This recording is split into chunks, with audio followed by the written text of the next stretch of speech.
دو مسئول کمیسریت حربی ناحیه حصار برای جلب مجبوری سیاد حلیموف به خدمت عسکری به جوابگری کشیده شدند. یک مقام دادستانی حربی گارنیزون دوشنبه روز 17 می برای آزادی گفت که علیه سعدالله ابراهیموف و کاپیتان شریپوف پرونده جنایتی باز شده، تفتیش قضیه ادامه دارد. نزدیکان سیاد 24 ساله ادعا دارند که گوشش ناشنوا و یک دستش کج بوده، ولی در آخر ماه اپریل از طریق ابلاغ به کمیسریت حربی برده شد. همصحبت ما در دادستانی حربی گارنیزون دوشنبه هم گفت بعد بررسی عریضه نزدیکان سیاد حلیموف معلوم شد که سعدالله ابراهیموف با استفاده از وظیفه و به اجازه صاحبخانه وارد منزل استقامتی شده حلیموف را به کمیسریت حربی برده است.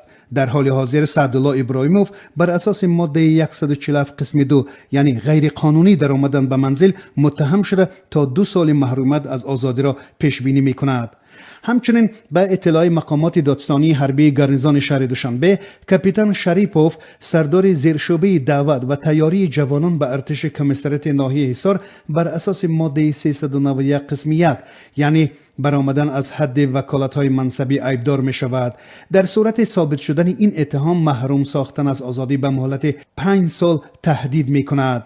تا حال این دو مسئول کمیسریت حربی ناحیه حصار و وکیل دفاعشان درباره قضیه اظهار نظر نکردند، اما بدرالدین سفرعلیف امک سیاد روز 17 می این خبر را تصحیح کرد و گفت که از دادگاه می‌خواهند برای چنین رفتار کارمندان کمیسریت مجازات شوند. نزدیکان سیاد حلیموف میگویند هرچند گوشش ناشنوا و یک دستش کج بوده، بر علاوه حجت حربی هم داشت، ولی از طریق ابلاغ به کمیسریت حربی برده شد. یک شبانه روز در آنجا نگهداری گردید.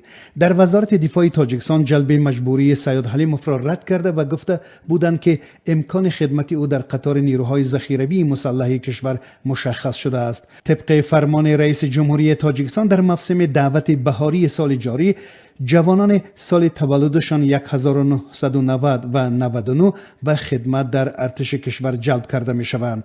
در تاجیکستان مسئله دعوت به ارتش مسئله به اصطلاح جنجالی است، چون تعدادی از جوانان از خدمت در صف ارتش خودداری می کنند. بدرفتاری در صف نیروهای مسلح و آزار سربازان یکی از عامل‌های پرهیز جوانان از خدمت در صف ارتش تاجیکستان دانسته می شود.